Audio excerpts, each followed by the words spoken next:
Hello, it's story time again. We've got another Christmas story. I'm here with Bud the Bear, and we are reading Christmas stories next to the tree. And it's getting closer to Christmas, so I guess we better read some more stories. We've got a big pile of favorites. This is one that I may not have read before reviewing it today. So let's have a go at Tell Me a Story of Christmas by Bill Vaughn, who, according to the preliminaries, was apparently a columnist and humorist of the Kansas City Star. I don't usually delve into any of that background. Tell me a story of Christmas, she said. The television mumbled faint inanities in the next room. From a few houses down the block came the sound of car doors slamming and guests being greeted with large cordiality. Her father thought a while. His mind went back over the interminable parade of Christmas books he had read at the bedside of his children. Well, he started tentatively. Once upon a time, it was the week before Christmas.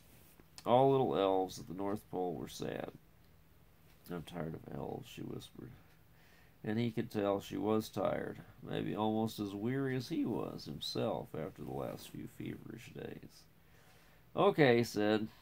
There was once in a city not very far from here the cutest, wriggly little puppy you ever saw. The snow was falling, and this little puppy didn't have a home.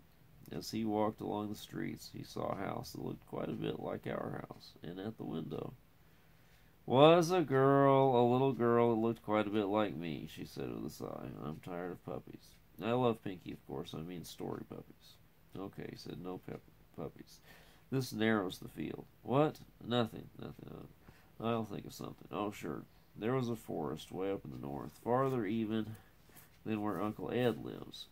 And all the trees were talking about how each one was going to be the grandest Christmas tree of all. One said, I'm going to be a Christmas tree too. And all the trees laughed and laughed and said, a Christmas tree? You? Who would want you? No trees, Daddy, she said. We have a tree at school and at Sunday school and at the supermarket and downstairs and a little one in my room. I'm very tired of trees. You're very spoiled, he said. She replied. Tell me a Christmas story. Let's see. All the reindeer up at the North Pole were looking forward to pulling Santa's sleigh. All but one, and he felt sad because he began with a jolly ring to his voice, but suddenly realized that this wasn't going to work either. His daughter didn't say anything, she just looked at him reproachfully.